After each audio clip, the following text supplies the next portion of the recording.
É o seguinte, você quer narrar RPG ou você narra e quer melhorar a sua narrativa? Eu vou te dar umas dicas agora fenomenais para você se tornar um mestre de RPG bem foda. Então se liga aí.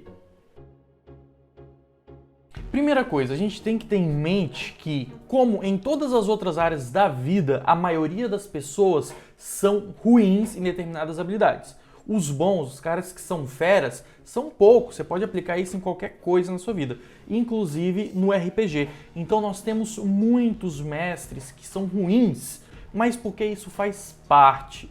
Quando você está iniciando, você é um mestre ali com pouco tempo, e quando eu digo pouco tempo, isso é relativo, vai de pessoa para pessoa também. Tem gente aí que está com até 10 anos de RPG e sempre comete as mesmas gafes.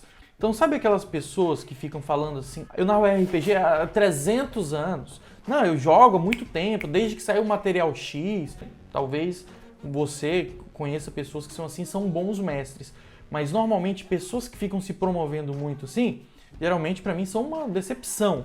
Os bons mestres que eu conheço não têm essa necessidade, sabe por quê? Porque se eles são bons mesmo, muita gente valoriza e eles sempre estão com mesas prontas. Isso não é uma regra, tem gente que é boa e não tem mesa. Mas fique com o pé atrás quando você vê gente se promovendo demais. Você ser um bom mestre de RPG não se trata do tanto que você se promove. Se trata do quanto você identifica os seus problemas. Eu mesmo sei quando que a minha narrativa evoluiu bastante. O momento chave foi quando eu vi algumas críticas bem pesadas do meu estilo, de algumas falhas minhas. Então, a partir daquele momento, eu tentei sempre aplicar o remédio desses meus vícios para não cometer de novo. Então, é bom você sempre ter em mente que você tem vícios, que você tem falhas, e que você precisa imediatamente identificar. Porque muita gente fica ali engessada. Ah, esse é meu estilo, essa é a minha identidade, eu sou assim, Gabriela. Veja bem, ter uma identidade, ser autêntico, não é inimigo de evolução. Você pode ter a sua identidade, você pode mudar o seu estilo também, sem perder a sua identidade. Significa que a sua identidade amadureceu. Muitos mestres têm problema de prioridades. Eles colocam certas coisas no topo de sua pirâmide, de suas prioridades, que não deveriam estar lá. Um exemplo disso são regras de sistema. A gente tem que ter sempre em mente que as regras são uma bússola. É uma forma de você se guiar quando você estiver perdido. Não significa que você precisa ser preso às regras. Muita gente tem a sensação de que se não dominar as regras e se não seguir as regras, você está sendo um mestre ruim. Mas essa correlação não está apurada, porque na verdade as regras têm que ser escravas do mestre e não o mestre escravos da regra. No momento em que a regra atrapalha a diversão, cara, você está sendo um mestre ruim. Sim, cabeção, a diversão é a coisa mais importante do seu jogo. As pessoas não querem saber o quanto você entende de regra, as pessoas querem se divertir. Um bom mestre de verdade sabe quando aplicar a regra e quando deixar ela de lado, de escanteio. Tá, vamos lá. Você pega uma situação de combate, você tem 5 jogadores, você tem 10 NPCs. Aí começam os turnos. Aí um joga, outro joga, um joga, aí joga o acerto, joga o dano, joga a magia, faz isso, faz isso, faz isso. E o mestre, ele pega cada NPC, ele pega cada jogador e vai ali subtraindo o HP, que são os pontos de vida, até zerar. E assim acaba o combate. Se você espera os HP zerarem de uma mesa com dezenas de personagens, esse combate vai ficar muito demorado. Tem gente que gosta disso. Se esse é o teu caso, tudo bem. Mas para muitas pessoas, a diversão não está em ficar rolando dados por 2 horas e anotando dano. Agora, caso você prefira resoluções mais criativas e um jogo mais dinâmico, sem ficar aquela coisa maçante, eu sugiro aplicar aquelas coisinhas que tem no videogame, que são as cinematics. Eu chamo de cinematics, que são o quê? Sabe quando você está jogando videogame e o personagem que você controla repentinamente sai do seu controle e vira um filmezinho durante o jogo?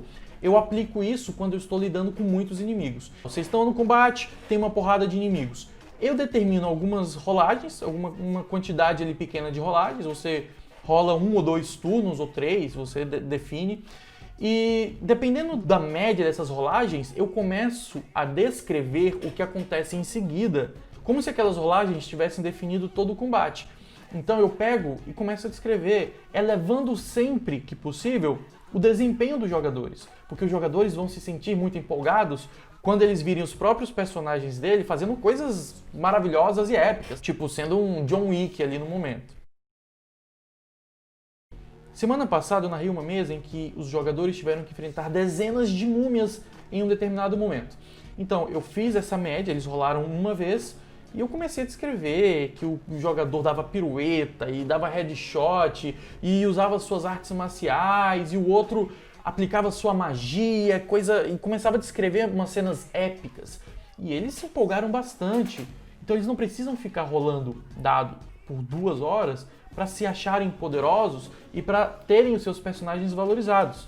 O mestre ele tem esse poder de dar vida na descrição em forma de cinematics. Outro problema que é muito comum em meio de mestres iniciantes ou inseguros ou muito engessados é aquele medo de você facilitar demais as coisas. Existe um pensamento de que se você facilitar o desafio, a situação, os jogadores vão desvalorizar a sua narrativa. E não é assim que funciona a mecânica. É, na verdade, o contrário. Quando se problematiza tudo, o NPC é sempre o cara fortão, é um cara que tem um desafio altíssimo, as situações sempre são complicadas e você sempre interpreta tudo da maneira mais prejudicial para os jogadores, isso é uma situação chata, eles não vão se sentir valorizados, eles vão se sentir desmotivados. Esqueça que é mestre versus jogador, vocês estão do mesmo lado. Então valorize as decisões dos jogadores. Ainda que essas decisões não façam tanto sentido para você, ou que não respeitem tanto as leis da física, você ainda tem o poder de acolher ou não essa decisão. Valorize essas estratégias, porque o cenário ele é um cenário compartilhado. Você é o mestre, mas na mente de cada jogador as coisas estão acontecendo de um jeito completamente diferente. Existem alguns pontos em comum que a história ela se comunica entre os jogadores, mas cada um está tendo uma interpretação diferente. Crie essas oportunidades para o jogador sentir que o seu personagem é um protagonista. Você pode ter a equipe como protagonista e você também pode ter os seus momentos de protagonismo. Isso é bom, isso deixa os jogadores motivados. Motive os seus jogadores e premie suas decisões, ainda que não sejam as mais geniais. É diversão, gente, não é aula de física e química aqui. Uma mesa fluida, com jogadores vencendo desafios dinâmicos, é muito mais divertido do que aqueles longos combates demorados. E sempre que o jogo estiver empacado, não tem problema você usar o Deus Ex Machina para ajudá-los. O que é o Deus Ex Machina? É quando o mestre ou o escritor de um livro ou o diretor, quando a pessoa que está no controle daquela história, ela coloca artifícios para milagrosamente salvar os personagens. Por exemplo, você vê que os seus jogadores estão ali durante muito tempo naquele desafio e que já está ficando chato, maçante, enrolado, faz alguma coisa acontecer, não tem problema. Coloca um NPC, coloca alguma situação, é aquela história, não tem problema facilitar. É melhor ser dinâmico e mais fácil do que ser enrolado e chato. Então eu costumo pensar da seguinte maneira: aquele cenário, enquanto for narrador, é um mundo onde eu sou o Deus. E se eu sou o Deus daquele mundo, eu posso, eventualmente, interferir ali conforme a minha vontade. Seria a benevolência do Deus. Então, tente se ver como um ser, não só como uma criatura imparcial ali. Seja parcial para o lado dos jogadores. Você vai ver que isso vai ser muito melhor para o jogo, muito mais divertido. Outra coisa que pode atrapalhar a diversão é a escolha de cenários e sistemas. Existem cenários e existem sistemas. Sistema é a mecânica do jogo, cenário é a ambientação. Então, quando você pega um sistema que não combina com o cenário, isso pode ser desgastante. Então, primeira coisa, saiba aplicar o cenário certo no sistema correto. E se você pegar o sistema de D&D para narrar uma aventura de Vampiro à Máscara, é a mesma coisa que você pegar um daqueles carrinhos desgovernados de supermercado e entrar numa loja de porcelana.